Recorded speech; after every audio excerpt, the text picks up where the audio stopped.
The December wind howled over the Montana plains, a bitter song that carried the sharp sting of ice. But Jonah Donnelly felt a deeper cold, one that had settled in his bones 15 years ago and never left. 15 years a widower, 15 years of working from the first hint of grey light until the last embers of dusk faded, and 15 years since anyone had looked at him like he was more than just a rancher with hands as weathered as old leather. The folks in Cedar Ridge called him proud, stubborn, and too set in his solitary ways for his own good. They couldn't know the truth. Jonah wasn't proud. He was just tired of being disappointed. The Double D Ranch stretched wide and wild under a sky that was a vast, unforgiving grey. His cattle huddled together for warmth, dark shapes against the endless blanket of white snow. Inside his house, every board groaned under the weight of the wind and the memories it carried. The walls had grown accustomed to silence, broken only by the crackle of the fire. His bed was a cold, empty expanse each night, and his heart remained just as frozen. Then one afternoon, as the snow began to fall in a blinding sheet, a movement by the gate caught his eye. He squinted through the swirling blizzard, expecting a lost calf or a wolf. Instead, he saw two figures, stumbling through the deep drifts, clinging to one another. They were small, their dark hair stark against the snow, and they were woefully unprepared for the brutal winter. Dustings of snow covered them from head to foot, and they moved with the slow, desperate exhaustion of those about to surrender to the cold. As he watched, one of them fell, pulling the other down into the snow. Jonah threw on his thickest coat and hurried toward the fence. When he reached them, he saw they were two young Chinese women, identical in their delicate features and the terror that haunted their dark eyes. They were shivering violently, their lips blue. One of them looked up at him, her voice a fragile whisper, lost in the wind. "Please," she managed, "help us." "You're freezing," Jonah said, his voice rough from disuse.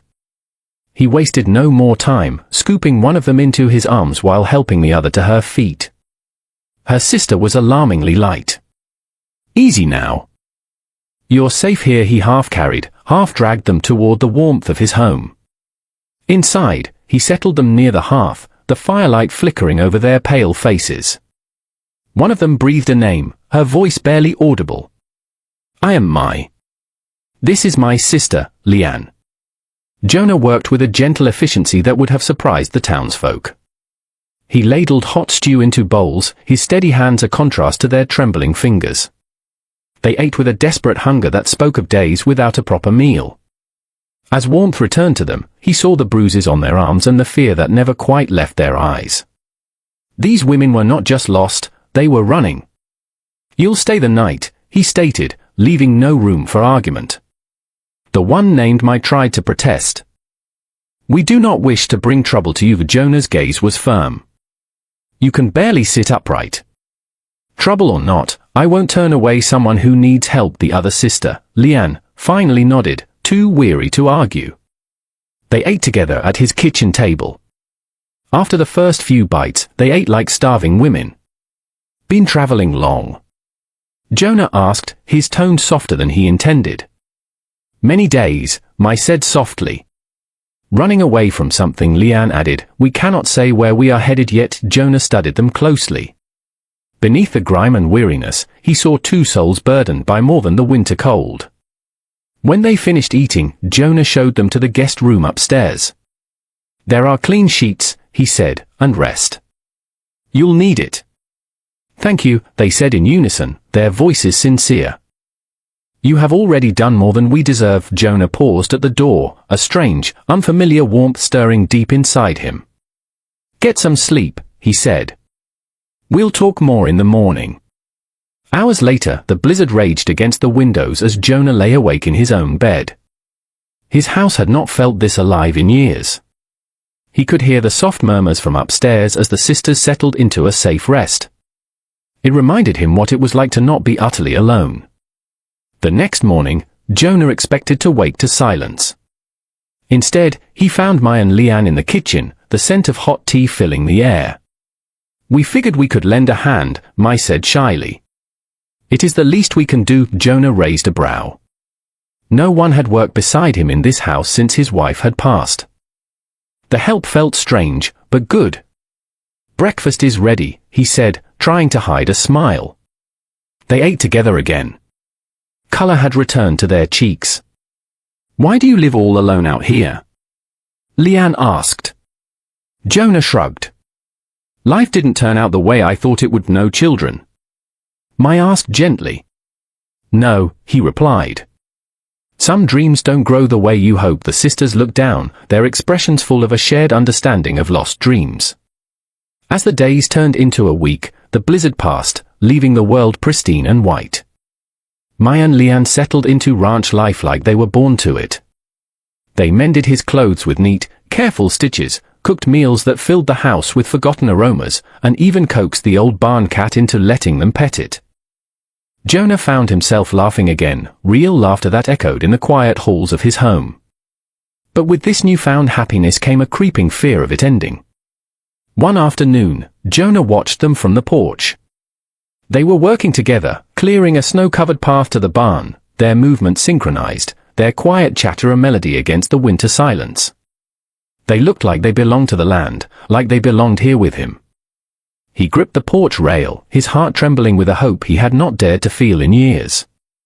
That evening, while the setting sun bled orange and pink across the snow, Jonah found them leaning against the porch rail, watching the sky. My, Leanne, he said slowly, his voice heavy with unspoken emotion. I want you to stay. Not just until you're healed. Leanne's breath caught. How much longer? As long as you'll let me have you. Jonah looked at them, his gaze steady and courageous. I'll work every day harder than anyone you've ever known to provide for you. I want to help you carry the weight of this world. Jonah stared at him, fighting the happiness rising inside him. Why? Mai asked softly. You do not owe us anything. Jonah looked out at the vast, snow-covered land. For the first time in a long time, I don't feel like I'm just waiting for the end. I feel like I've finally started living again. His words rested in the still, cold air like a prayer answered. He stepped closer. This ranch, it's a lot to take on. We are not afraid of work, Leanne whispered. No, Jonah said, his voice unsteady. I mean, it's a lot to take on with me. The twins turned, meeting his eyes. Jonah, Mai said, we see you. Not just the ranch. Not just the strong man everyone depends on. We see you. The wind stilled. Jonah's heartbeat was so loud he could barely hear anything else. Mai and Leanne each took one of his calloused hands. We want to build a life here with you. Jonah swallowed hard. He was 58. They were young, barely 25. What right did he have to dream? And yet here they were, offering him everything he had silently wished for. You are so young, he whispered. You could have husbands your own age. Children, a different future. Mai shook her head. We have only ever had each other. We have never known kindness from a man. Her voice softened. Then we met you. A man who does not want to save us, but to stand with us. Leanne's thumb brushed the back of his hand, a slow, tender gesture. You make us feel like the women we want to be. Jonah felt his defenses cracking, the wall he had built stone by stone over years of solitude. But fear lingered, sharp in his chest. I have secrets, they admitted in unison. Things we have never told anyone. Whatever they are, Jonah said, they won't scare me off. The sisters hesitated, not with their hearts, but with caution born of a harsh life. The man we ran from in the mining town, Leanne began. He believes he owns us. He will come looking. Jonah's expression hardened. Let him come. I didn't fall for two frightened women who needed shelter.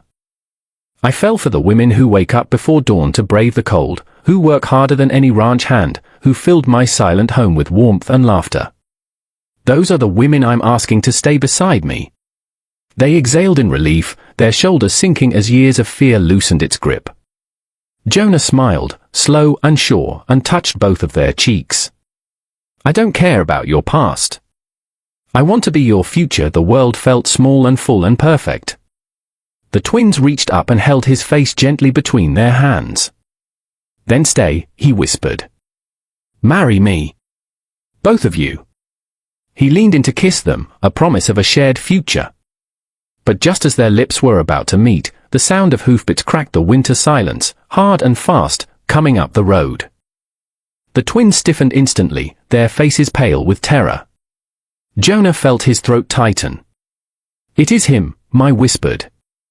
He found us. The hoofbeats grew louder, pounding like a death knell across the plains. Jonah and the twins stepped off the porch, their eyes fixed on the dark riders approaching through the dusk.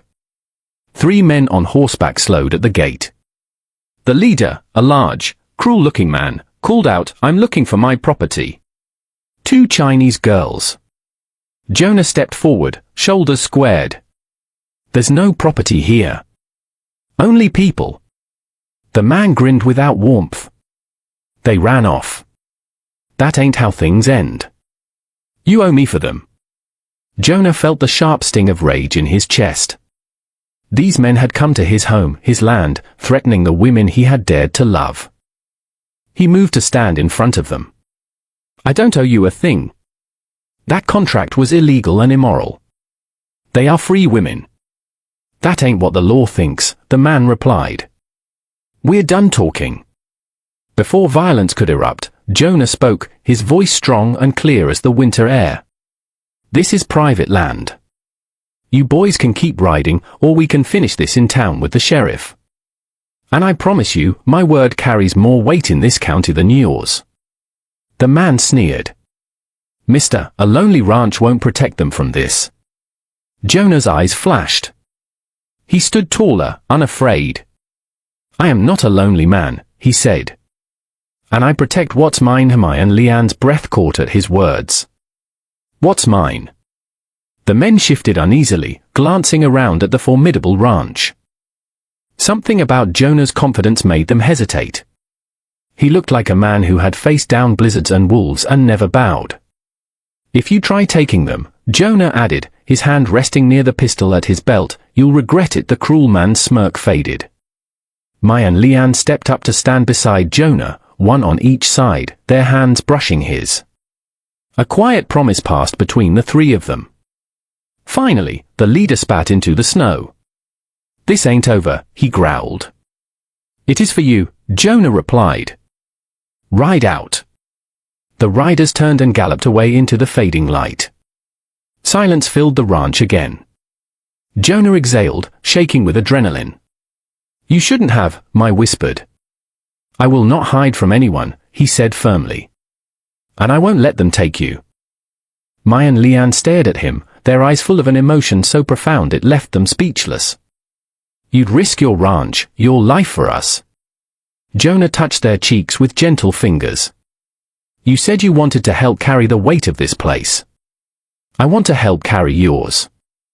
Emotion shook their voices. We haven't had anyone stand for us in a long time.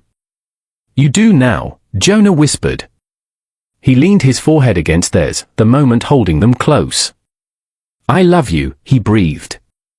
Every day you've been here, that feeling grew stronger. Their eyes burned with tears they refused to hide. We love you, too, Jonah. We never thought we'd feel this again. He kissed them then, slow, deep, full of every wound and every hope they carried. When they parted, the twins were smiling through their tears.